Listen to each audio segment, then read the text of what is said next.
राजा कृष्णदेव राय के दरबार में तेनालीराम की बुद्धि और चतुराई के किस्से काफी मशहूर थे। यही वजह थी कि राजगुरु के साथ साथ राज्य के कई ब्राह्मण तेनालीराम को पसंद नहीं करते थे। वह समझते थे कि निम्न श्रेणी का ब्राह्मण होते हुए भी वह अपने ज्ञान से उन्हें नीचा दिखाता रहता है। इसी कारण सभी ब्राह्मणों ने मिलकर तेनालीराम से बदला लेने की सोची और राजगुरु के पास पहुंच गए। सभी ब्राह्मण जानते थे कि उनकी तरह राजगुरु भी तेनालीराम को पसंद नहीं करते, इसलिए राजगुरु उनके इस काम में मदद जरूर करेंगे। सभी ब्राह्मणों ने राजगुरु को अपने मन की बात बताई और मिलकर तेनालीराम से बदला लेने की एक योजना बनाई। उन्होंने सोचा क्यों न तेनालीराम को शिष्य बनाने का बहाना किया जाए। शिष्य बनाने के नियमानुसार शिष्य बनने वाले व्यक्ति के शरीर को दागा जाता है। इस तरह उनका बदला भी पूरा हो जाएगा और बाद में वह सभी उसे निम्न श्रेणी का ब्राह्मण बताकर शिष्य बनाने से इनकार कर देंगे। इससे वो सभी तेनालीराम को नीचा भी दिखा पाएंगे। फिर क्या था, अगले ही दिन राजगुरु ने तेनालीराम को अपना शिष्य बनाने की बात बताने के लिए अपने घर बुलवाया। राजगुरु के निमंत्रण पर तेनालीराम राजगुरु के घर पहुंच गया और उसे बुलाने का कारण पूछा। राजगुरु ने कहा, तुम्हारी बुद्धि और ज्ञान को देखते हुए मैं तुम्हें अपना शिष्य बनाना चाहता हूँ। राजगुरु की यह बात सुनकर तेनालीराम को आभास हो गया कि कुछ तो गड़बड़ जरूर है।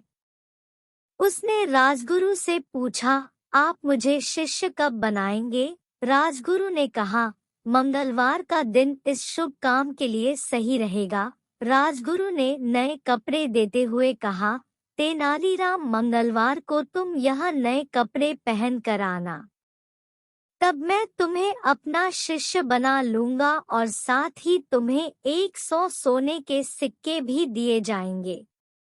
राजगुरु की बात सुनकर तेनालीराम ने कहा, ठीक है, फिर मैं मंगलवार को सुबह आपके घर आ जाऊंगा। इतना कहकर तेनालीराम अपने घर चला आया। राजगुरु को तेनालीराम ने बिल्कुल भी आभास नहीं होने दिया कि उसे उनकी बात पर कुछ संदेह हो रहा है। घर आकर तेनालीराम ने सारी बात अपनी पत्नी को बताई। सभी बातें सुनने के बाद तेनालीराम की पत्नी बोली, आपको राजगुरु की बात नहीं माननी चाहिए थी। इसमें राजगुरु की जरूर कोई चाल होगी, क्योंकि बिना किसी मतलब के राजगुरु कोई काम नहीं करता है।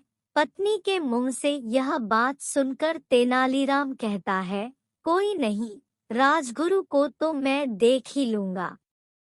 तेनालीराम ने अपनी पत्नी से कहा, मुझे पता चला है कि कुछ दिन पहले कई ब्राह्मण राजगुरु के घर कोई सभा करने गए थे।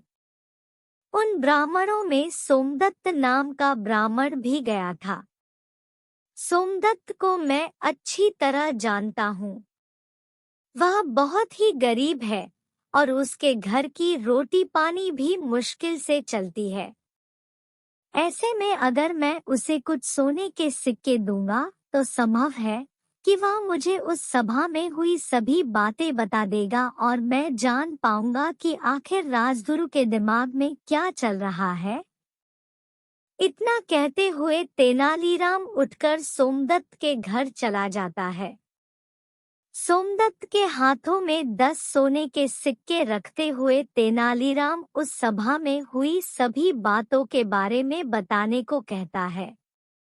पहले तो सोमदत्त कुछ भी बताने को तैयार नहीं होता, लेकिन कुछ देर मनाने के बाद वह 15 सोने के सिक्कों के बदले सब कुछ बताने को तैयार हो जाता है। राजगुरु द्वारा तैयार की गई उससे बदला लेने की पूरी योजना जानने के बाद तेनालीराम राजगुरु को सबक सिखाने के लिए विचार करने लगता है। फिर मंगलवार के दिन तेनालीराम राजगुरु द्वारा दिए गए कपड़ों को पहनकर राजगुरु के घर शिष्य बनने के लिए पहुंच जाता है। शिष्य बनाने की विधि शुरू की जाती है और राजगुरु तेनालीराम को 100 सोने के सिक्के देते हुए वेदी पर बैठने को कहता है। तेनालीराम भी झट से हाथ आगे बढ़ाकर सोने के सिक्के ले लेता है और शिष्य विधि को पूरा करने के लिए बैठ जाता है। तभी राजगुरु इशारा देकर साथी ब्राह्मणों से शंख और लोहे के चक्र को गर्म करने के लिए कहते हैं, ताकि विधि पूरी होने पर उससे तेनालीराम को वो दाग सके। विधि आधी ही पूरी हुई थी कि अचानक तेनालीराम दिए गए 100 सोने के सिक्कों में से 50 सोने के सिक्के राजगुरु पर फेंकता है और वहां से भाग खड़ा होता है। तेनालीराम को भागता देख राजगुरु और उनके साथी ब्राह्मण भी तेनालीराम के पीछे पीछे भागने लगते हैं। बचने की कोई स्थिति न दिखाई देने पर तेनालीराम सीधे भागता हुआ राज दरबार में पहुंच जाता है। वहां पहुंचकर तेनालीराम राजा कृष्णदेव राय को बताता है, राजगुरु ने मुझे शिष्य बनने का निमंत्रण दिया था, मगर मुझे तब याद नहीं रहा कि मैं निम्न श्रेणी का ब्राह्मण हूँ, जो राजगुरु का शिष्य नहीं बन सकता।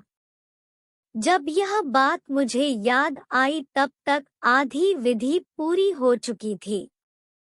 इसलिए मैं राजगुरु द्वारा दिए गए 100 सोने के सिक्कों में से 50 सोने के सिक्के वापस करते हुए वहां से भाग आया।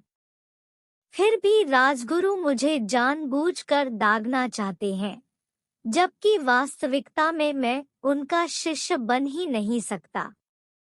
जब राज दरबार में राजगुरु पहुंचे तो राजा ने उनसे इस बारे में पूरी बात पूछी।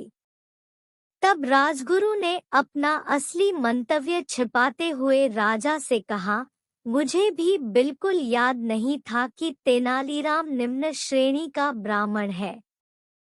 इस पर राजा बोले, तब तो तेनालीराम को उसकी ईमानदारी का इनाम दिया जाना चाहिए। इतना कहते हुए राजा ने तेनालीराम को इनाम के रूप में 1000 सोने के सिक्के भेंट किए। कहानी से सीख। यह कहानी हमें सीख देती है कि दिमाग का इस्तेमाल करके बड़ी से बड़ी समस्या को आसानी से हल किया जा सकता है। एक समय की बात है, बीजापुर नामक देश के सुल्तान इस्माइल आदिल शाह को यह डर सताने लगा था कि राजा कृष्णदेव उस पर हमला करके उसके देश को जीत सकते हैं।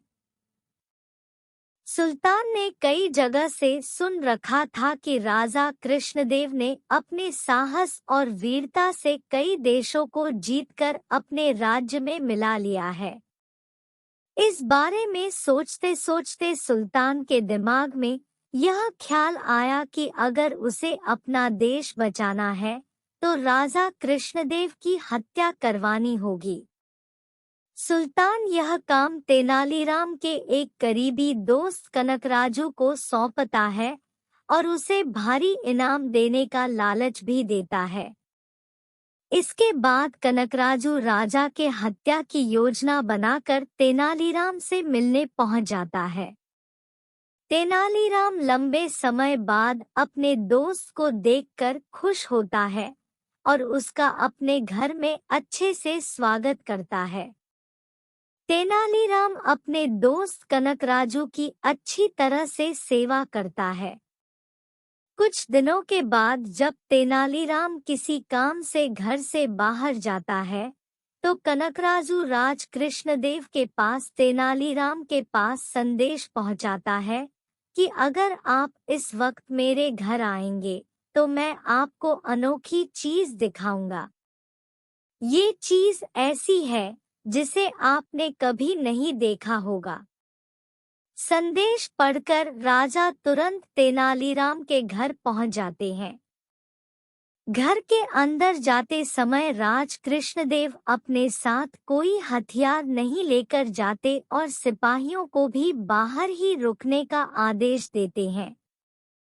राजा के घर में घुसते ही कनकराजु उन पर छुरे से वार कर देता है, लेकिन राजा कृष्णदेव बड़ी ही चतुराई से कनकराजु के वार को रोक देते हैं और अपने सिपाहियों को आवाज लगाते हैं।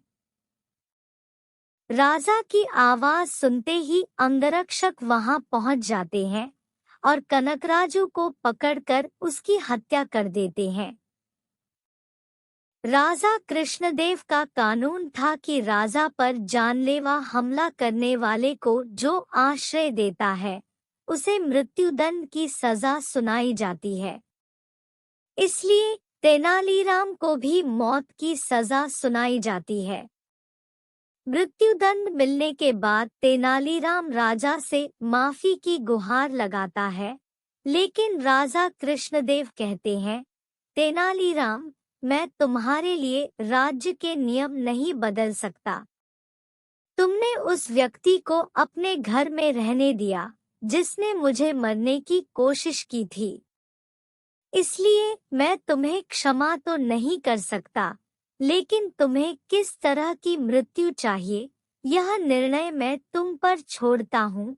इतना सुनते ही तेनालीराम कहता है, महाराज, मुझे बुढ़ापे की मौत चाहिए। यह सुनकर सभी हैरान हो गए और राजा कृष्णदेव हंसते हुए कहते हैं, तेनालीराम, तुम अपनी समझदारी से फिर बच गए। कहानी से सीख। चाहे जितनी बड़ी मुश्किल की घड़ी हो, लेकिन अगर समझदारी से काम लिया जाए तो हर समस्या का हल निकल सकता है। तेनालीराम ने भी ऐसा ही किया। सामने मौत नजर आते हुए भी उसने दिमाग से काम लिया और अपनी जान बचाई। राजा कृष्णदेव राय के दरबार में कलाकारों का बड़ा सम्मान था। उनके दरबार में संगीतकारों, गीतकारों, कवियों और नर्तकों का तांता लगा रहता था। वो सभी दरबार में अपनी अपनी कला का प्रदर्शन करते थे और इसके बदले उन्हें पुरस्कार दिया जाता था। महाराज किसी भी कलाकार को कोई भी पुरस्कार या धन राशि देने से पहले तेनालीराम से सलाह जरूर मांगते थे। उन्हें यह पता था कि तेनालीराम बुद्धिमान तो है ही, साथ में उन्हें कला की भी अच्छी पहचान है। तेनालीराम को मिलने वाले इस सम्मान से बाकी दरबारियों को जलन थी। दरबारी चाहते थे कि राजा तेनालीराम पर विश्वास करना बंद कर दें। एक बार तेनालीराम दरबार में न आ सके। उनकी गैर मौजूदगी का फायदा उठाते हुए दरबारियों ने राजा के कान भरने शुरू कर दिए। उन्होंने राजा से कहा, महाराज, तेनालीराम बहुत बेईमान आदमी है। जिस भी कलाकार को उसे पुरस्कार दिलाना होता है, वो उससे पहले रिश्वत ले लेता है। इसलिए आप उससे इस विषय में सलाह लेना बंद कर दीजिए। 4-5 दिन तक तेनालीराम दरबार में नहीं आए तो दरबारियों ने फिर वही बात राजा से कही। सभी दरबारियों के बार बार कहने पर राजा को भी तेनालीराम पर शक हो गया।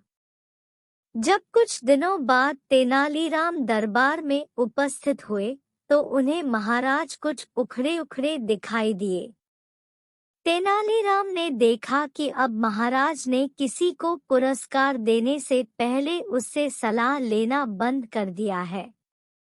यह देखकर तेनालीराम बहुत उदास हो गए। फिर एक दिन राजा के दरबार में एक गायन प्रतियोगिता का आयोजन किया गया। प्रतियोगिता खत्म होते ही तेनालीराम बोले, एक गायक के अलावा सबको इनाम मिलना चाहिए। लेकिन राजा ने तेनालीराम की बात टाल दी और बिल्कुल उल्टा व्यवहार किया।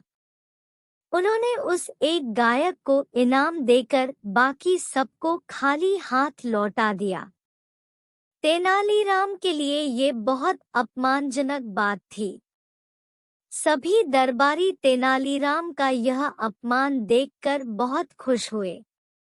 कुछ दिनों बाद दरबार में एक बहुत ही सुरीला गायक अपनी कला का प्रदर्शन करने के लिए आया। राजा की आज्ञा पाकर उसने गाना शुरू किया। उसकी आवाज और सुरताल बहुत मधुर थे। उस दिन उसने दरबार में एक से बढ़कर एक गीत गाए और पूरी राजसभा को भाव विभोर कर दिया।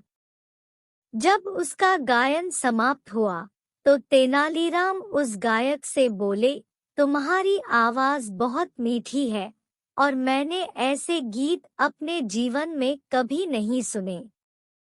इस प्रतिभा के लिए तुम्हें 15,000 स्वर्ण मुद्राएं जरूर मिलनी चाहिए।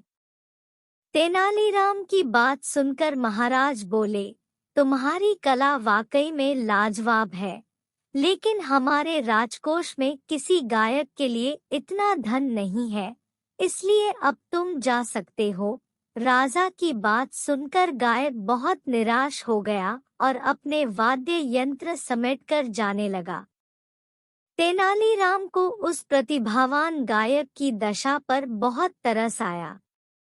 उन्होंने भरे दरबार में उस गायक को एक पोटली दे दी।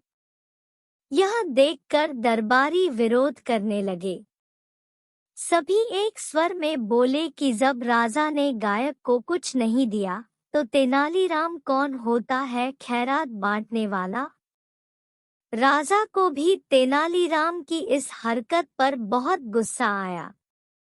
उन्होंने सेवकों को आदेश दिया कि गायक से वो पोटली छीनकर मेरे पास लाओ। सेवक पोटली लेकर राजा के पास आए। राजा ने उस पोटली को खोला तो उसमें मिट्टी का एक बर्तन था। मिट्टी का बर्तन देखकर राजा ने तेनालीराम से सवाल किया कि ये बर्तन तुम गायक को क्यों देना चाहते हो। तेनालीराम बोले, महाराज, बेचारा यह गायक इनाम तो हासिल नहीं कर पाया, लेकिन कम से कम इस दरबार से खाली हाथ तो नहीं जाएगा। इस मिट्टी के बर्तन में वो तारीफ और वाहवाही भरकर ले जाएगा। तेनालीराम के मुंह से यह जवाब सुनकर राजा को उसकी दरियादिली और सच्चाई का ज्ञान हुआ। उनका गुस्सा गायब हो गया और राजा ने गायक को 15,000 स्वर्ण मुद्राएं इनाम में दे दी। इस तरह तेनालीराम ने अपनी सूझबूझ और ईमानदारी के बल पर राजा का विश्वास दोबारा हासिल कर लिया। वहीं तेनालीराम के विरोधी छोटा सा मुंह लेकर खड़े देखते रहे। कहानी से सीख। इस कहानी से हमें यही शिक्षा मिलती है कि सच की हमेशा जीत होती है और उसे अंत में सम्मान भी मिलता है।